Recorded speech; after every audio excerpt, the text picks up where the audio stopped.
Good morning, good evening, everyone, and thank you again for joining us for the Binghamton University VIT joint webinar series. We are delighted to have everyone continue to join us. It's great to hear that we are actually now on the 17th talk in this joint webinar series. In total, we have 26 speakers as part of this joint webinar series, and we are delighted that today, Professor Daryl Santos has joined us to give an overview about some of the work that he's doing with one of his PhD students. For those of you who don't know Dr. Santos, he joined SUNY Binghamton in 1994 as a postdoctoral researcher, working with both the Department of System Science and Industrial Engineering and the Integrated Electronics Engineering Center, the IEEC. In 1995, Dr. Santos formally joined the SSIE faculty, and in addition to his faculty position, he has held a variety of administrative positions, such as the Industrial and Systems Engineering Undergraduate Director, ISC Graduate Director, Director of the Engineering Design Division, EDD, Director of the IEEC, and Assistant Director of the Watson Institute for Systems Excellence, or WISE. Since 2013, he has also served as the Vice Provost for Diversity and Inclusiveness at Binghamton University. Dr. Santos has earned 2 SUNY Chancellor's Award, teaching, and scholarship and creative activities or research. This talk is based on research he's advising for Suhas Chivukula's Ph.D. dissertation. And the title of Dr. Santos's talk is Addressing Global Manufacturing Outsourcing Problems Using a Hybrid AHP-TCO Model. So Dr. Santos, thank you again for joining us, and I will turn it over to you. Thank you. Thank you for the invite. And I'd like to echo Dr. Casauna's good evening and good morning to your respective locations. Let me switch over to my presentation and share my screen in so doing.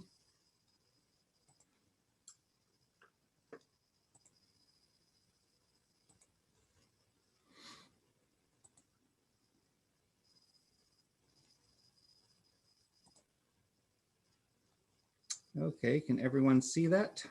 Yes. All right. I will probably stop my camera and minimize this participant list. I probably will not be able to check chats during the talk. So Dr. Casauna, if you're monitoring chats and if questions arise, don't hesitate to interrupt me. That'll be fine. Sure, sounds good. Okay. All right. Again, good morning and good evening, everyone. A little bit of full disclosure before I give this presentation. When asked to do this presentation last fall to schedule it for today's date, we were looking at having Suhas finish his PhD. So this ABD here would not be by his name. He would likely have had PhD by now. However, COVID got him. And that slowed him down a little bit. He is on track to finish this semester.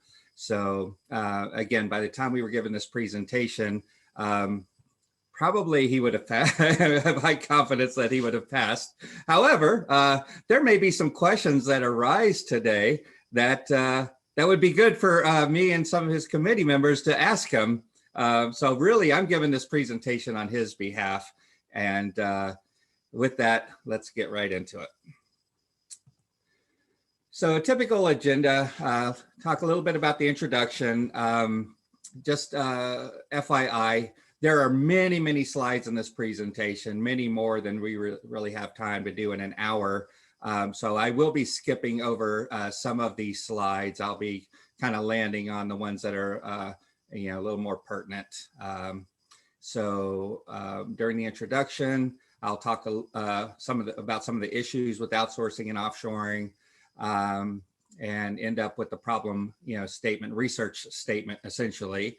That'll lead us into the literature review section, and there are many, many slides in the literature review section. So I'm just going to give a high-level view of those slides.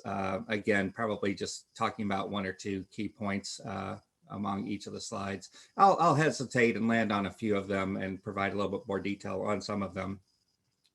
And then I'll talk a little bit more about the problem statement, how he's addressing his research. There is a case study and a model validation section in this presentation. However, what I've asked Suhas to do, and he actually did want to try to get involved with this presentation, but he's on the West Coast, and it's only about 5 in the morning or so, and he's a new high-level person in his organization, so he probably would not have had time to give this presentation, even if it wasn't this early in the morning out there.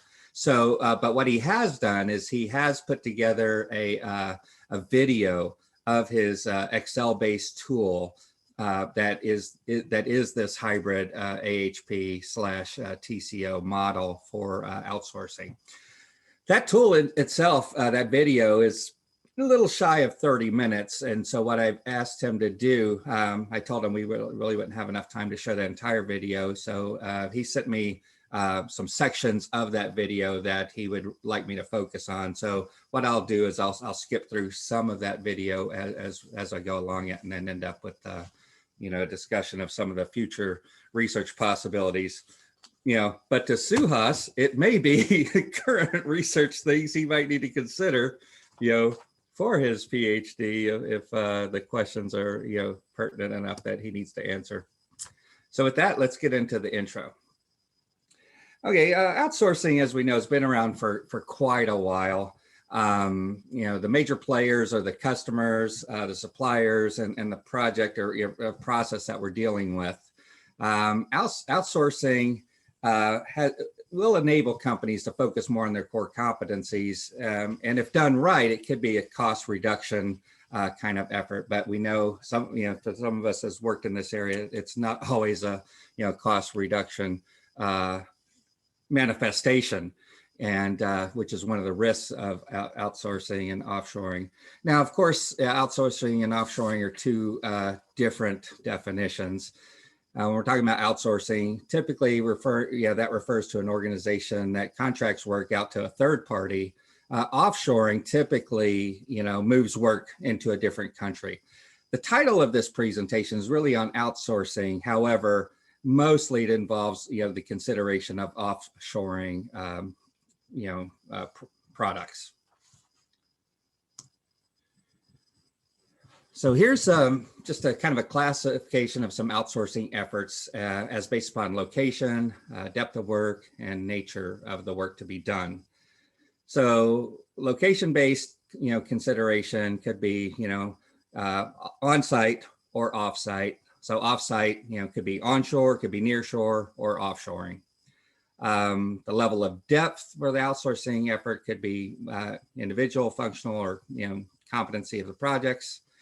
And the type of work could be process-oriented or project-oriented. Some of the advantages of outsourcing, and I won't read all of these slides at you. I'll just kind of focus on some of the key points in each of these slides. Reduction of operational costs, as I said a moment ago, allows an organization to focus on their own core competencies, reduction of capital investment, and so on. Hopefully improving quality, but again, not always the case. Some of the risks involved could be, highly dependent upon the supplier that's selected. There could be some, unknown or identified hidden costs, sociocultural risks, etc. Some work that people have done to evaluate risk are in the areas of chance-constrained programming, some DEA, and multi-objective programming. Getting into some of the issues with outsourcing, again, just bouncing around a few of them, risk analysis, balancing objectives and trade-offs, and just implementing outsourcing are some of the many problems we have with deciding to outsource. Continuing, actual costs are often more than quoted or anticipated. Sometimes transfer costs aren't considered, overestimating benefits, etc. Some of the things that we need to consider with outsourcing are things like suppliers' reliability, technical competence, financial stability, etc. And a very key factor in all of this is the supplier selection problem. Most of his model that he's developed is really focusing on the supplier selection model, or problem, I should say.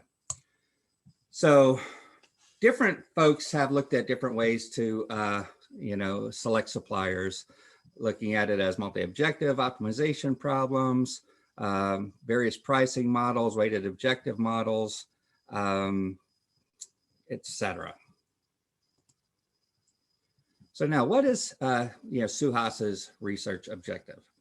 So his primary objective is to develop a decision-making analytic hierarchy process, total cost of ownership tool to help manufacturing firms address outsourcing problems by considering both qualitative and quantitative factors, by performing risk analysis, by validating prospective suppliers against currently used suppliers.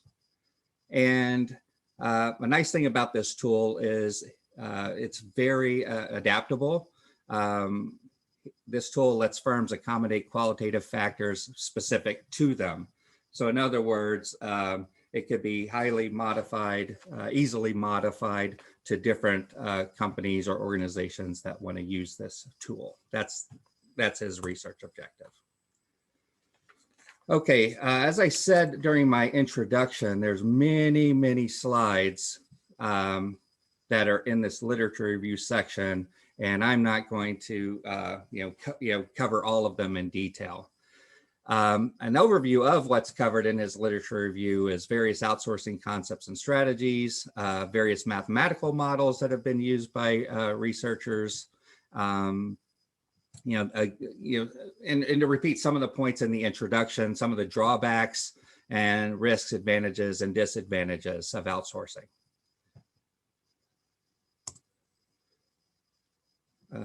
Hold on a second. At this point, I was going to skip over to this next slide.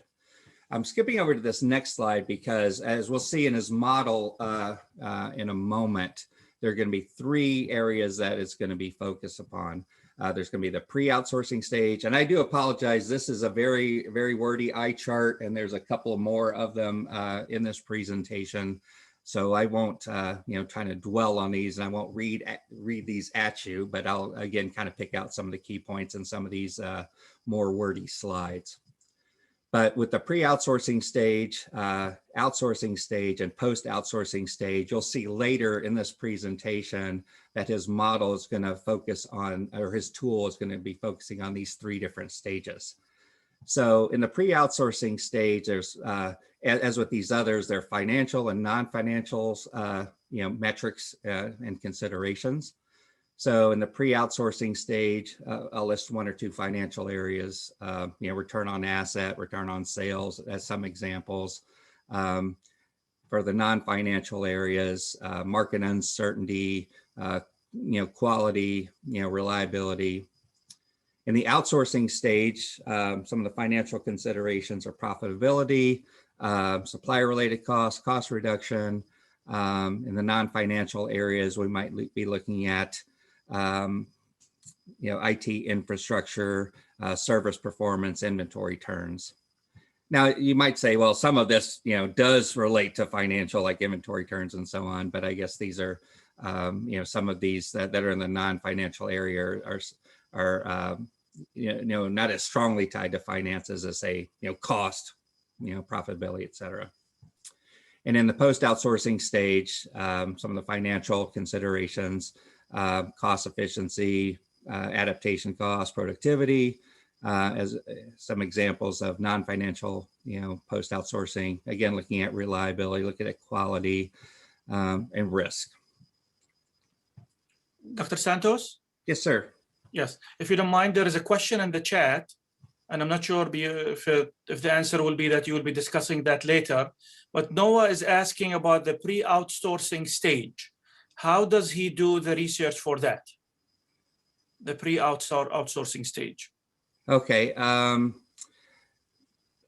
That might come up in some of his discussion on the tool. So let's get to the end.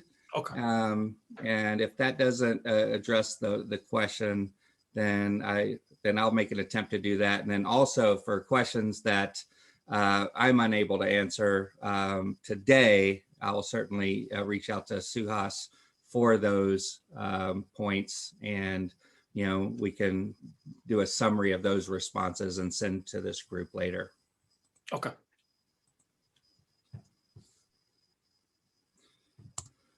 Okay, so again, getting back in the literature review, I'm going to just kind of quickly go over some of these because there's quite a large number of them. So I'll just hit one or 2 points on each of these slides.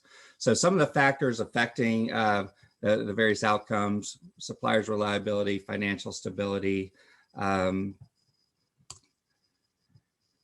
some of the risks associated, depends upon the supplier, unidentified hidden costs, loss of know-how. When we offshore, we lose some of that institutional knowledge, potentially. And again, some of these are points that I've already made: sociocultural risk in earlier slides.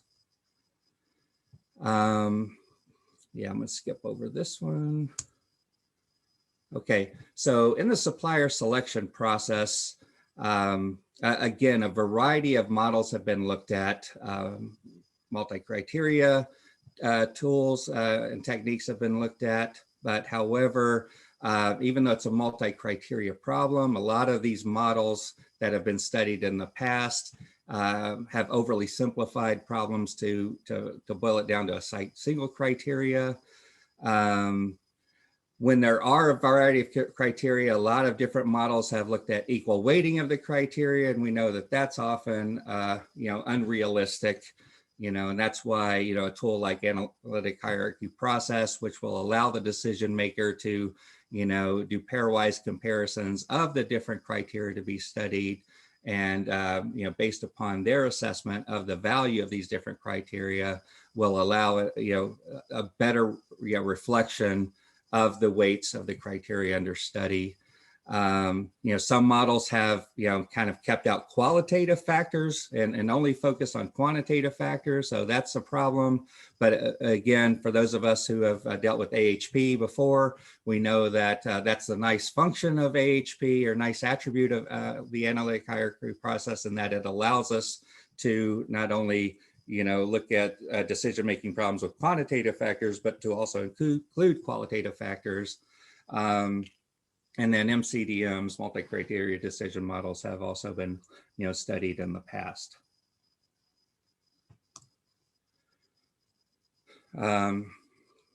Again, just for various researchers that have studied the problem and different techniques. So what you'll see is that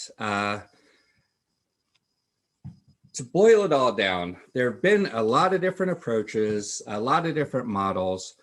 Some folks have used AHP, like Min's literature review has determined. Some folks have used TCO types of models.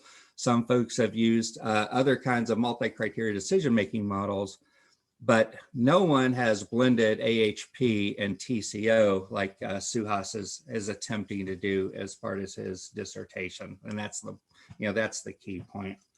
And that's why he's doing this.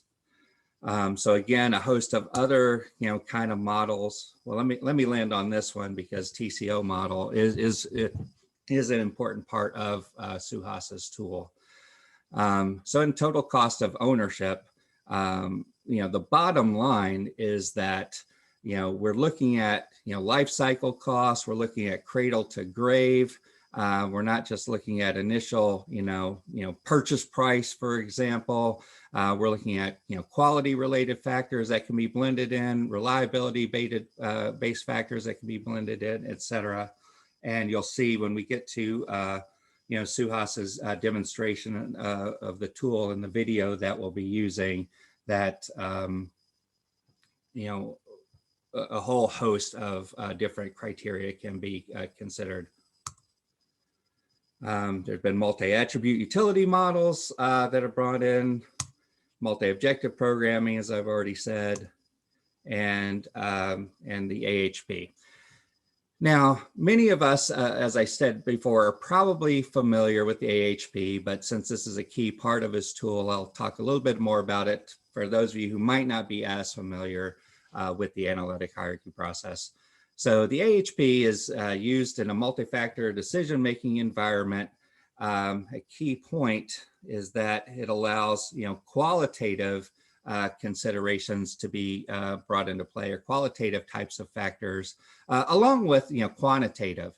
And the nice thing about being able to bring in these qualitative factors is that, along with the quantitative factors, is that as a decision maker, we are able, through this structured approach, this pairwise comparison approach, to look at in a one-to-one basis, each criteria against each other, each different alternative against each other. We can make an assessment of how strong one criteria is against another. And after we've done all of this, the AHP tool itself can actually tell us whether or not we were consistent in making those ratings. So, if I said A is greater than B and B is greater than C, but then later I said C is more important than A, well, that just doesn't translate properly. And the AHP tool, by use of its consistency ratios and studying these matrices that are developed, can tell you that you're being inconsistent, in your rankings. So that can help a decision maker to be consistent in their rankings, yet also let them bring in their understanding of the importance of these different types of criteria that are being considered to help structure that process a little better. I'm not going to get into tremendous detail of this. This is another wordy slide, but this does give a comparison and offer some benefits to both AHP and TCO in their procedures and their decision-making situations, some of their advantages, their disadvantages as well. But the point being is that AHP and TCO can be both used in a limit, an essentially limitless variety of applications, and they have been. AHP, one of the key things, as I focused on already, is that we can include both quantitative as well as qualitative decision-making, criteria in our decision-making. And the point I was making earlier about TCO is that TCO looks beyond just purchase price. It looks, includes, other purchase-related costs. It looks at, cradle to grave. It looks at, basically just, well, as the name implies, it's total cost of ownership. If I go in on this, what is it really going to cost me for the entire life of me being involved with this, say, selection in terms of this presentation, selection of a supplier, for example. Again, just some other methods that have been used, but I'll skip over these. Matrix approach, vendor performance matrix approach, goal programming has been used. Goal programming, like some of the other multi-objective optimization techniques that I've talked about before, even though they've been very briefly talked about today, can be, quite cumbersome for organizations to deal with. It gets into, maybe some expertise that companies, maybe don't have as far as being able to develop, linear programs, being able to solve these very large, linear programs, which is another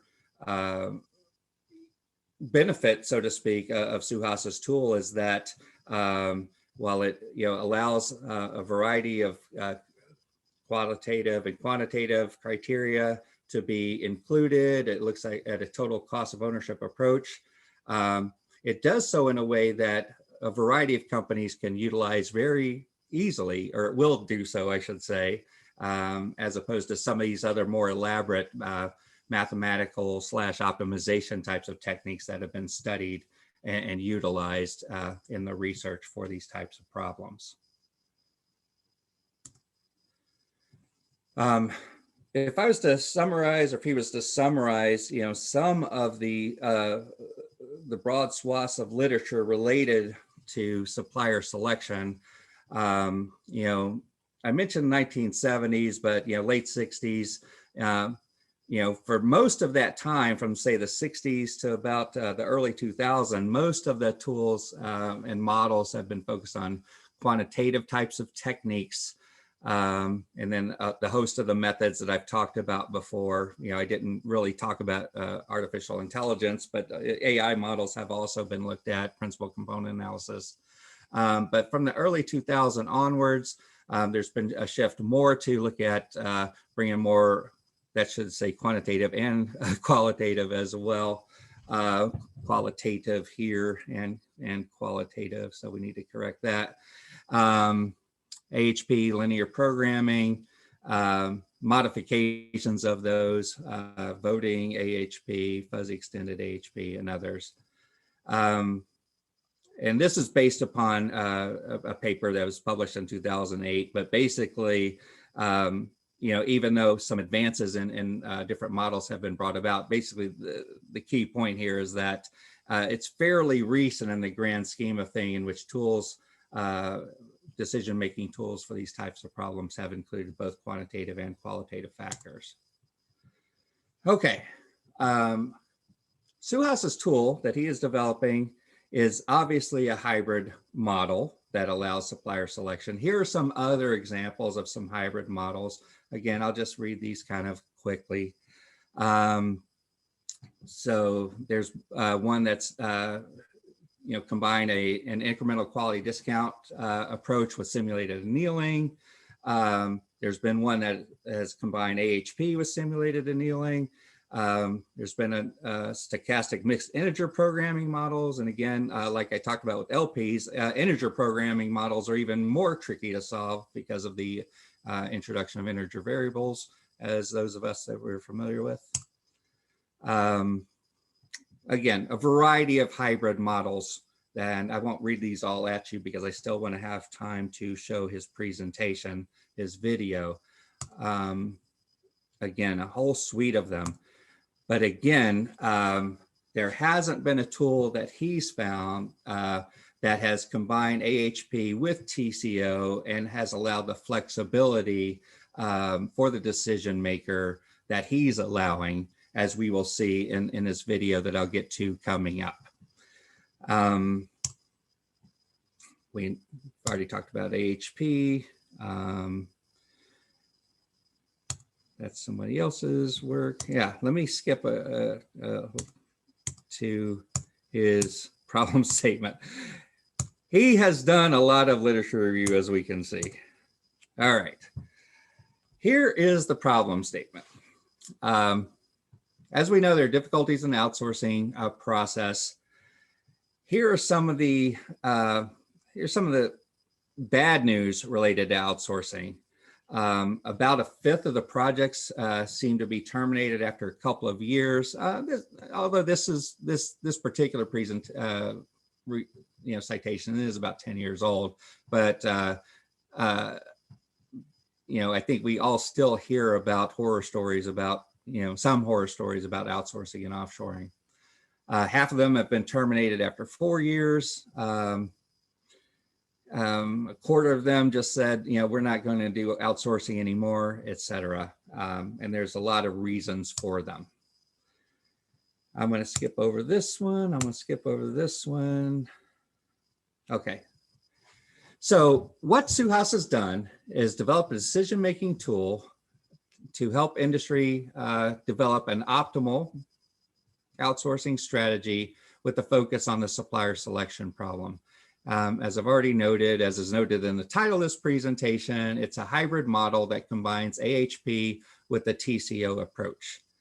And what this model does is it allows one to validate prospective suppliers against existing suppliers by considering a variety of factors. And this is not a complete list, but some important factors such as quality, reliability, foreign exchange fluctuations, lead times and costs, and others.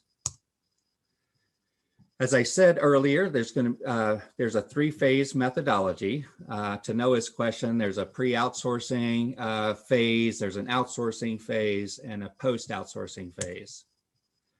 So the pre-outsourcing phase, that is primarily what the AHP process is used in this model. So the AHP is used to rank and identify critical both quantitative and qualitative factors that affects outsourcing. Most of his tool, however, in the AHP, a portion does focus on qualitative factors, but doesn't need to be restricted to qualitative factors. There is a linear weighted model to compare and choose suppliers against critical criteria, but the weights are going to be those that are generated as a function of going through the AHP and the pairwise comparison approach.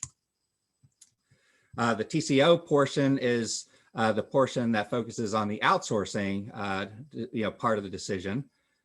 The TCO is developed to validate the chosen suppliers from that linear weighted model against the current suppliers, against expectations, and for the hosting firm itself. It does so from a cost accounting perspective. And of course, TCO is obviously a financial portion of the assessment. And then the post-outsourcing is to do a risk assessment procedure. The risk assessment procedure assesses the risk factors, after outsourcing. So things like quality history, lead time, and so on. So give me one moment here, because I'm going to determine whether I'm going to, based upon our time, I think based upon our time, I might need to jump to the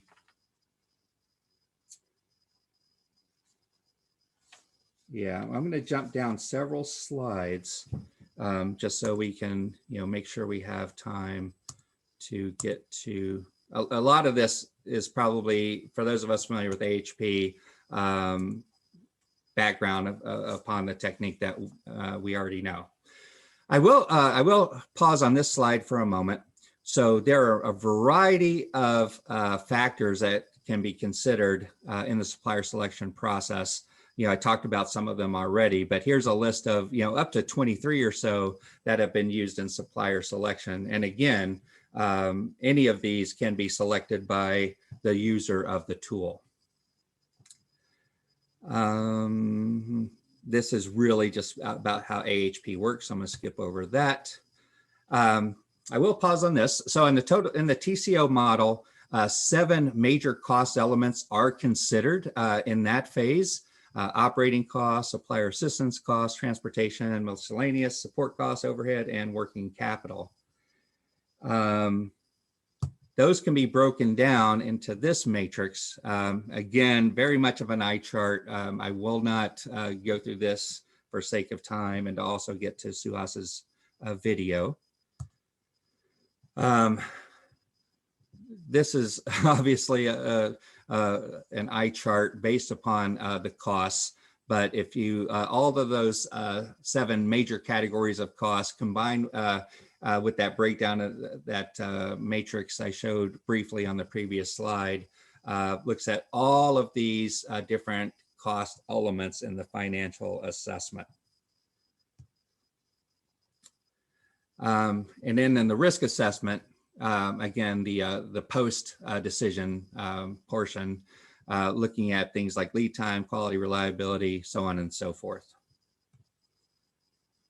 I think at this particular point, I'm going to switch over to his video. It might take a second because every time I run it, it's so large that I kind of have to, download it, not download it every time, but restart the streaming. So what I'm going to do for a moment, I'm going to stop the share of this screen. Then I'm going to switch over to this video.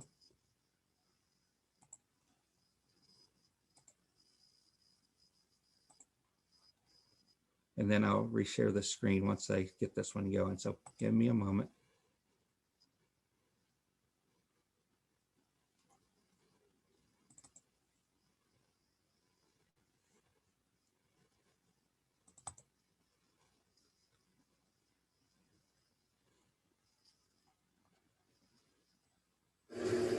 So here is Okay, so before I share my screen, can everyone hear his voice?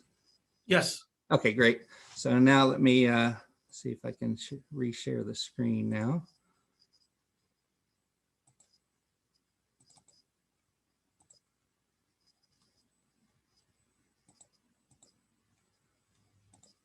Well,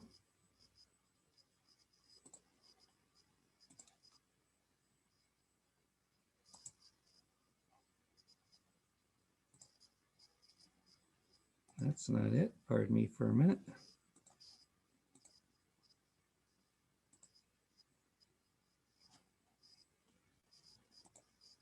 There we go. Sorry. It was because I had my participants list minimized.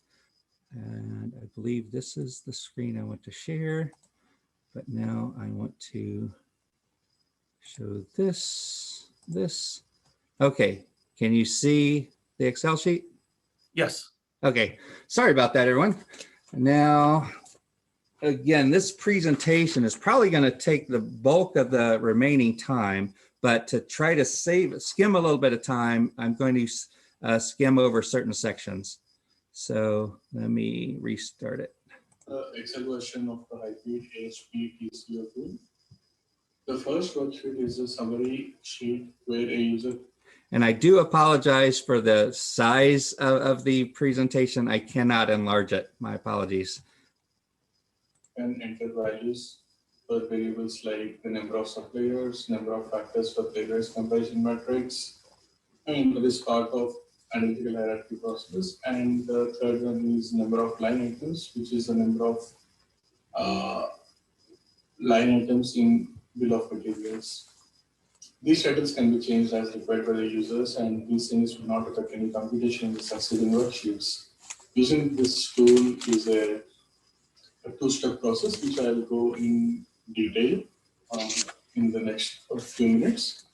In the first step, users will have to determine the critical risk factors and complete the risk assessment, while in the second step, users will have to complete the financial data analysis and rank the suppliers in both the steps. So for this specific demonstration, I'm considering the number of alternative suppliers as 3 and the number of line items as 6 and number of AHP factors as 8. So even before considering that, let me show you guys like how this actually functions. Let me select the number of suppliers as 5, number of line items as 10, and the number of AHP factors as 4. And let me run the tool for you guys. So once you run the tool, you can actually see here that number of prospective suppliers changed to 5. So this will allow us to enter 5 different supplier names, while the number of AHP factors changed to 4, which will allow us to enter 4 factor names. Anyways, coming back to our use case, here I am entering the number of alternative suppliers as 3 for our demo, and number of line items as 6, and number of AHP factors as 8. And I'm just entering the current supplier name as ABC company, and this can be changed or entered as anything. For example, we can enter as New York, or we can say XYZ manufacturing. So this one will only result in changing the current supplier name in subsequent worksheets. Once we have this ready, we need to enter the tool for this. So now we can see that the number of prospective suppliers is 3 and number of AHP factors is 8. For this particular use case, the AHP factors that I am entering are lead time, reliability, ability, business profile, price stability, foreign exchange adjustment,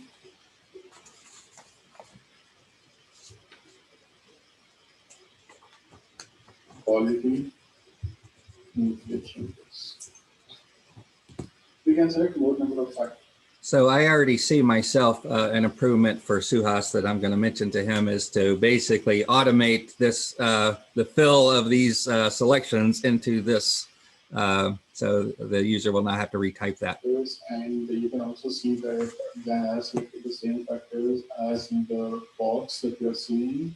And we have the factors listed, and this can be changed. Like you can select more number of factors. I'll explain in detail on 2 minutes. So once we select these AHP factors, let us go to the AHP matrix worksheet. Here we can see all the 8 factors that we just. So he's basically going to fill these in. For those familiar with AHP, once you put in one portion of the matrix, the mirrored opposite on the other side of the matrix is going to be the reciprocal. The guidelines are going to be the typical AHP criteria 1 to 9. And he's doing this just kind of randomly. So at the end, you'll see some numbers on the right that that look suspicious, and then the tool will be able to say, you know, whether or not, you know, they're being consistent or not. But for the sake of time, I'm going to speed past and go to section 630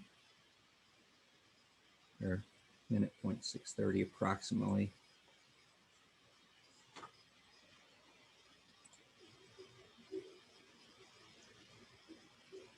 These are all the random numbers and just to show you guys how this tool works and how the normally square these appear.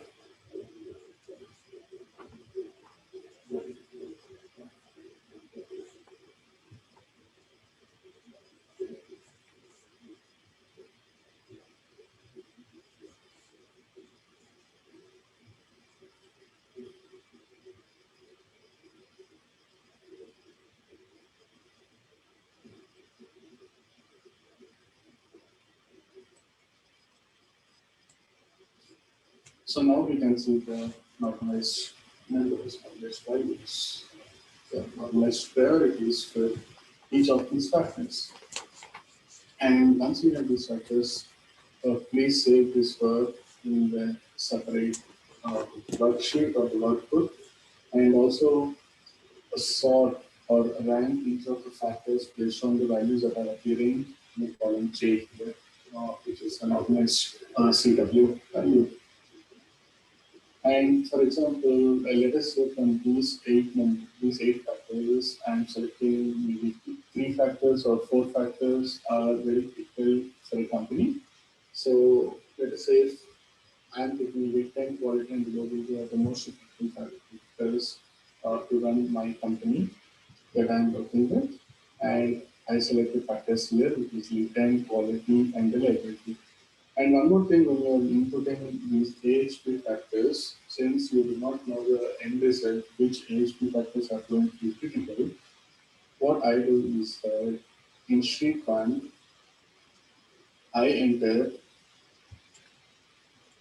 all the AHP factors and assign them the weights, equal weights before running the tool. And this will reflect in this assessment questionnaire later on. So here I entered all the factors and create descriptions in column B and the ranges that I'm considering to rank each of these factors for the suppliers from high risk to low risk. Okay. So now he wanted me to jump to 940. So again, I do apologize for my jumping, but he pointed out some times this that assessment questionnaire worksheet. But for now, he pointed out some times where it, I should just jump to kind of speed this up a little bit. I listed all the risk factors, described those in column B, and then in column C, D, and E, I clearly described how the points will be assessed, points will be attributed in the risk assessment questionnaire based on supplier performances for each of these factors. And since we did not even decide on the critical factors until this point, I assign equal weights. So now let us go back to the summation. Since we decided to go with lead time, quality, and reliability as the most critical factors for the current organization. Since we only have 3 factors, I am going back to sheet 1 and assigning the weights for the other factors as 0. And now for these 3 factors that we selected, we need to assign equal weights for this case study. But in general, it is completely up to the user how much weight they want to assign to each of these factors. Like for example, if any user selects 4 or 5 different factors, which are not even listed here, they can assign the values based on it. For a few companies, the product quality is the prime critical factor, which can be given 50% weight against 25% for return and 25% for reliability. But for now, for this study, I'm taking 33% weight to each of the factors.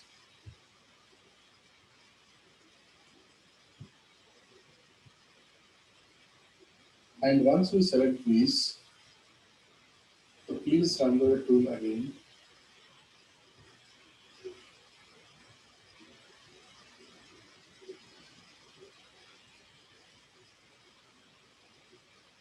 Now, since we have already selected the AHP factors and we have identified the critical factors for the organization, we need not worry about the rows from 16 and below.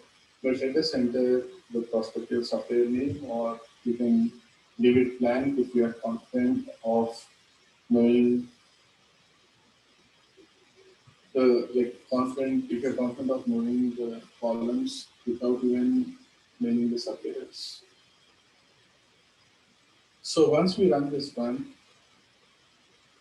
let me enter the supplier names as ABC, DEF, DH. The supplier names that we entered here will reflect in financial data sheet that we are seeing. If we see column B, it says XYZ Manufacturing, which is the current supplier. ABC reflects in column B, DEF reflects in column F, and TSA reflects in column H. The same happens with the material cost sheet, other cost sheets, risk assessment questionnaires, and that's it. And for our understanding, since we don't want to complicate it, I'm removing all the supplier names. I'm going to show how this functions. So since we are working on the risk assessment questionnaire, we just go back to that particular sheet. And we know that we selected 3 factors, which are lead time, quality, and reliability, as critical risk factors for this company. Lead time duration is the time it takes from the moment we place a purchase order until we receive the raw material in-house in any manufacturing facility. It could be different in the service industry. Right product quality is self-explanatory, and reliability is how much the supplier can deliver against what was ordered and at the right time. That is the reliability. Okay.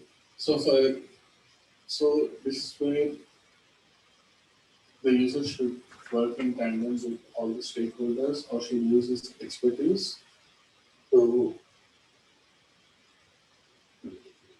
rate each of the risk factors for each of the suppliers. For example, for XYZ Manufacturing, if the supplier is always demonstrating 40 plus percentage delay in the promised lead time, then the supplier is at high risk. So the risk rating here will become 5. And now we can see that the simple average rating changes and also the weighting average changes. In the same way, let us say the product. Okay, I'm pausing here for a moment because he wanted me to show most of this, but for the sake of time, I want to be cognizant of that. I'm probably going to skip over a large portion of this so that we still have some time for questions, but I'll show like the last, a couple minutes or so of this and say the last 3 minutes, because that should summarize his approach. So 2303.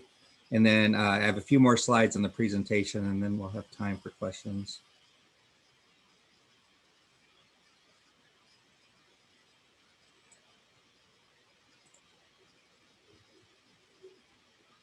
Let us say for each of the line items we have, there is going to spend 12,000 units of each of the line items to make the final product at a sales volume of 12,000 units per annum. And let us say we also computed the average cost. So these average costs will be reflecting in the financial data sheet. And once we have these, we can actually see in the total labor costs what the savings are going to be and how much headcount we are going to save. So, for example, if we take the supplier in column B, we are not seeing any potential dollar benefits, but we are seeing the headcount reduction of 1. If we see column F, we are not going to see any headcount reduction, but we are going to see $70,000 savings. And in column H, we are going to see 0 headcount savings, but we are going to see dollar savings of $37,440. So this is how the cost components look like.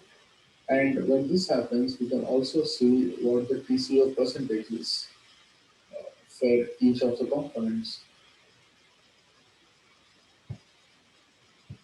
So once we have all the costs for each of the components, so these will be added up to understand what the total cost of ownership is. Current total cost of ownership is 147,960 for the current manufacturer, because we are just adding the material and labor costs, out of which 94% is going for the labor cost as a labor cost component and 5% is going as a material cost component. But as we keep adding all the values for all the cost components, these TCO percentages will vary. And we can see here how much we are going to save with the alternate suppliers that we have. For example, when we are going from the current supplier to the next supplier, we are going to save $2,160. In the same way, if we are going with the second potential supplier, with the first supplier, we are going to spend $2,160 in excess, but with the second potential supplier, we are going to save $68,000. With the third potential supplier, we are going to save $36,000. So these are the savings that we are seeing in these suppliers, because the material costs and the labor costs are varying. And once we have these total cost of ownership and the savings, what we can do is that we can fill in the details here in some financial analysis, in the financial analysis tabular column, and in the risk analysis row, where we have the weighted average risk rating.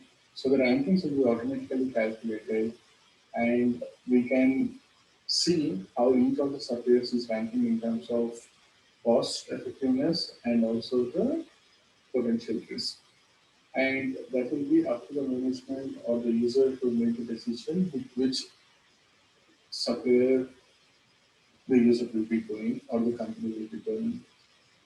So this is This is about where he said I can go ahead and stop.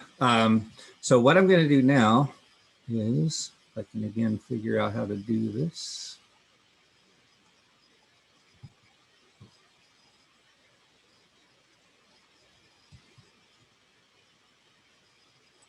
We'll bring this back up. There we go. So he did this tool. So the tool he just demonstrated, mostly on the inputs and showing the various functionality, that was just kind of random off the cuff. But he has actually taken this approach, his tool, his AHP-TCO approach, and he is implementing it in his current company, and he's been doing that for more than 6 months. So for the sake of time, I know we're running out of time, I do want to allow some time for questions, is that he did this study in a cosmetics industry. Here's a product, different products he was looking at, different AHP factors that were agreed upon in this study. That's an eye chart. I won't get into that. I'll just kind of cut to the chase here, again, for the sake of time. So again, without showing you all the various numbers associated with this, he actually took this tool, considered different suppliers across different parts of the globe, and he was able, to get some good reductions in his outsourcing in that new company that he's with, and his company was very happy with the work so far. As you can see, as I mentioned during this tool, it is still in development. He hasn't finished yet. I already have some ideas for improvements for his tool that we're going to be making. But some of the other further research that can be incorporated, that should be incorporated, is to automate the use across different geographies, across multiple users. Maybe, and he won't be doing the second bullet certainly, but and this is really more in the lines of further research that maybe others can do after he graduates, is to combine other meta-heuristic techniques. Also, other kinds of costs that may not be included can be considered, and so on. So with this, I think we're running really short of time.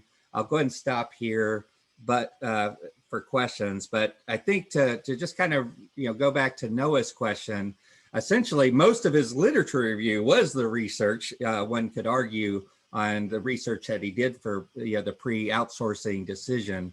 But the pre-outsourcing decision is primarily what the AHP portion of the tool is to do, is to, based upon the different potential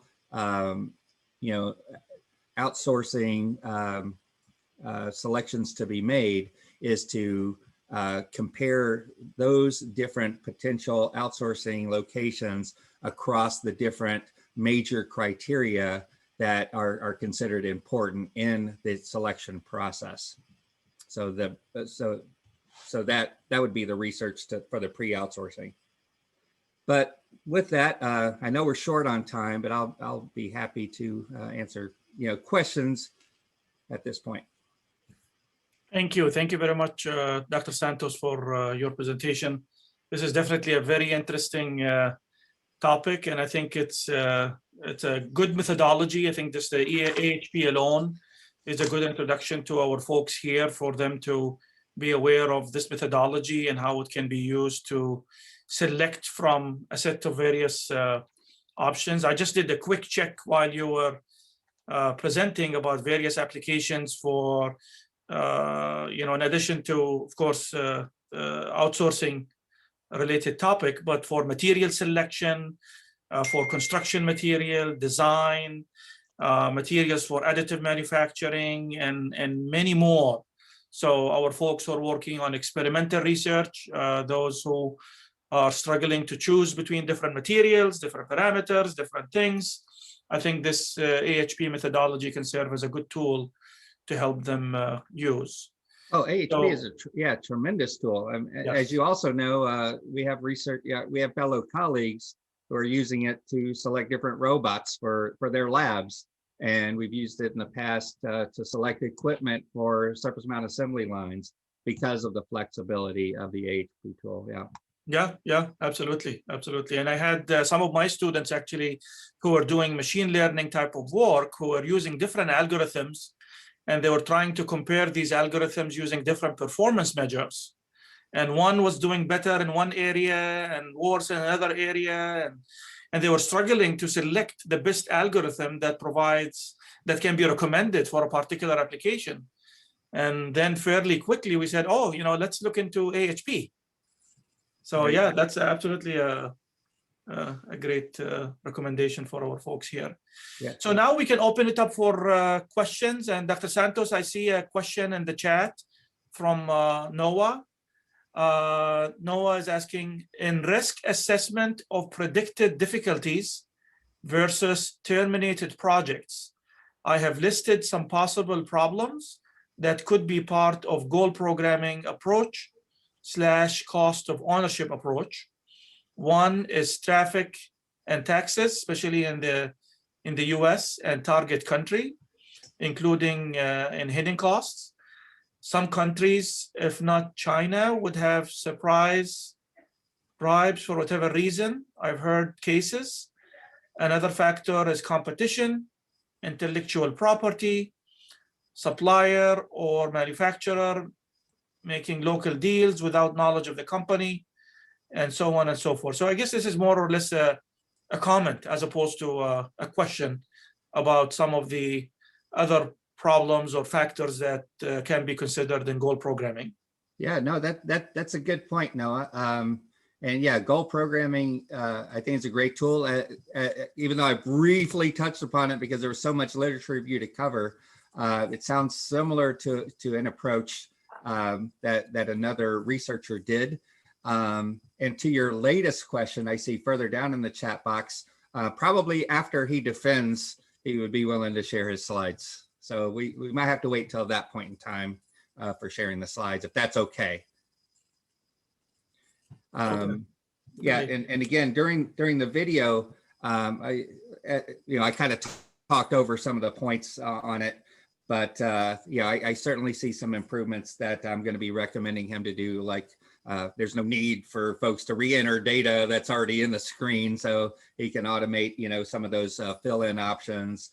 After the Pairwise assessment is completed by the user, he does not have a box on the AHP, to the right of the AHP matrix that shows, how consistent the user is. So Dr. Cassano, when you were talking about the importance of AHP and the wide use of it, the one thing that I think is just kind of an unsung hero about that tool is that it will do that consistency check for you, because it allows the user to make those decisions. Oh, I think this is a better option than that for this particular criteria. I think that's a better option than that, and inputting the scale. Then after you input these different scales, typically the 1 to 9 or their reciprocals, then it can calculate how consistent you are. And if you're making inconsistent pairwise comparisons, you're not going to make a good decision. Mm-hmm. And so that's another benefit that I think is a very strong benefit about AHP that does that. But yeah, I mean, AHP's been around for a long time and is very, very versatile. Mm-hmm. Mm-hmm. Okay, great, thank you. Looks like there's one more question in the chat. Maybe we will address that and then conclude the session, unless there are more questions. So Dr. Santos, Siva Prasad is asking, what could be the effect of inflation in the model? Yeah, give me 1 second. Let me go back to, so I'm not sure if that is part of the, let's see.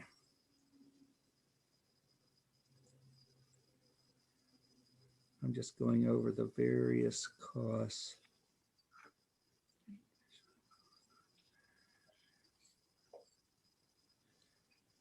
That's a good question. I don't think he's included that, but I think it can be something that can be considered.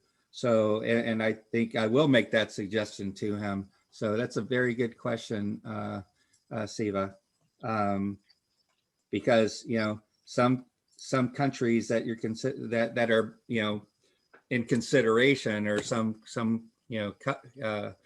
companies that are in consideration may be in countries that are experiencing, significant inflation more so than others. And that could certainly factor into the costs. So, you know what, I'm just going to have him add that as a cost consideration and not say a future work area. This will be something to include in his model. Good point. Dr. Santos, I see Noah is asking if there are any recommendations for somebody who wants to learn more about this model and the decision-making processes. Okay, I don't know that there is a book that I just, well, it's been a couple semesters now because of COVID. I want to say just, it feels recently, but but I have a student who, yes, thank you, good point. Santos at Binghamton.edu.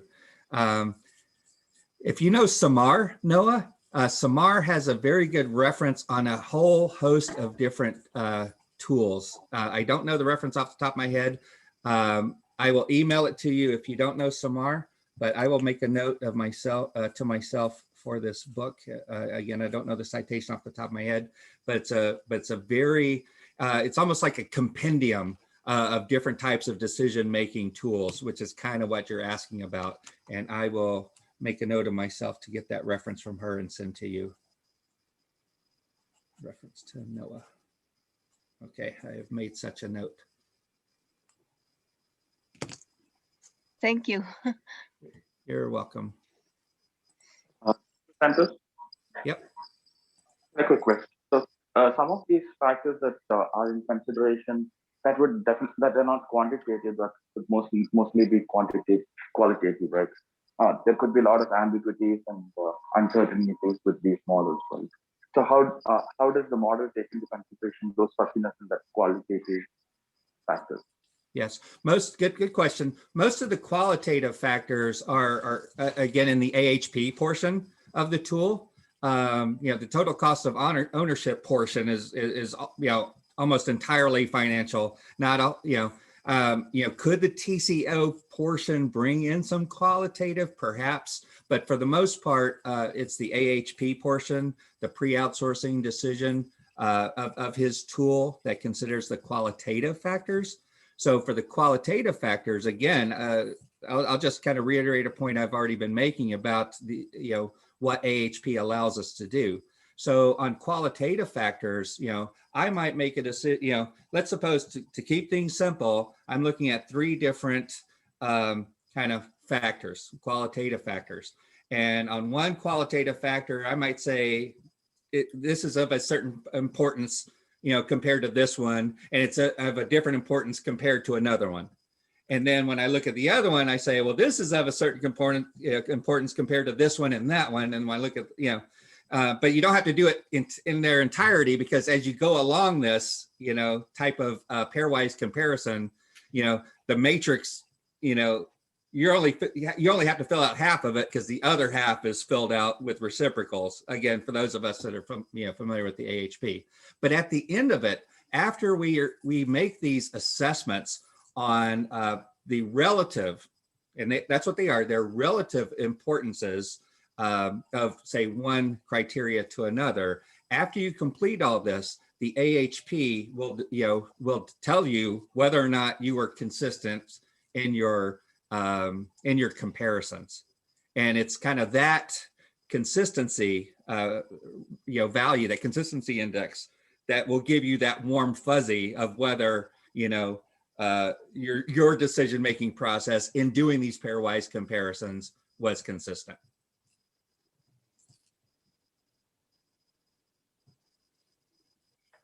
Okay, great, thank you. So thank you again, Dr. Santos, for taking the time to join us today.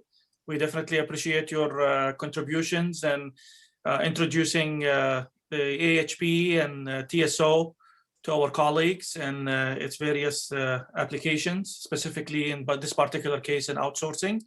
So again, thank you. And I have pasted Dr. Santos's email address in the chat. If there are any follow-up questions, please do not hesitate to reach out to Dr. Santos directly. And I'm sure he'll be glad to follow up with you and get you in touch with Suhas if needed, or some of his other students or colleagues. And again, Dean Vasudevan and I would like to thank you, Dr. Santos, for joining us. And before we conclude, if I may, I would like to just let everyone know that we will be sending a recording of the session to everyone as a follow-up later today. And we would also like to invite you to attend next week's presentation. As you can see, I hope you can see the PDF on my screen. Next week, we will have Dr. Raja Silappan, who's an associate professor with the Center for Nanotechnology Research at VIT, who will talk about unassisted solar water splitting to hydrogen using tandem architectures. So this will be again a week from today, 8:30 a.m. Eastern Standard Time in the US and 7 p.m. India Standard Time. And we hope that many of you will be able to join us and share information about the seminar with your colleagues, students, and friends, and so on.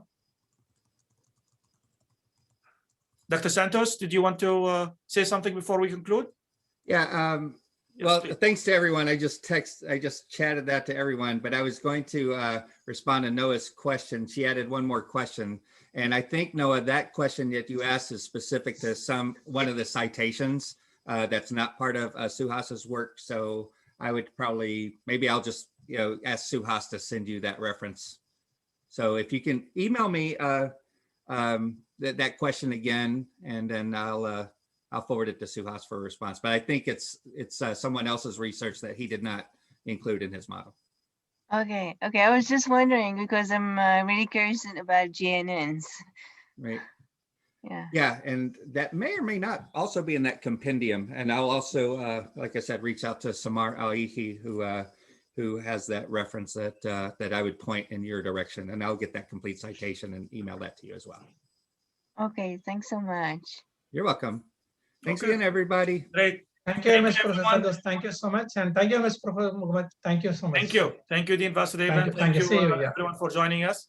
Have a nice day here in the US and a wonderful evening. Thank you. Thank you. Have a nice day. Thank you. Thank See you you. Bye, next week. everybody. Thank you. Yeah. Thank you. Bye.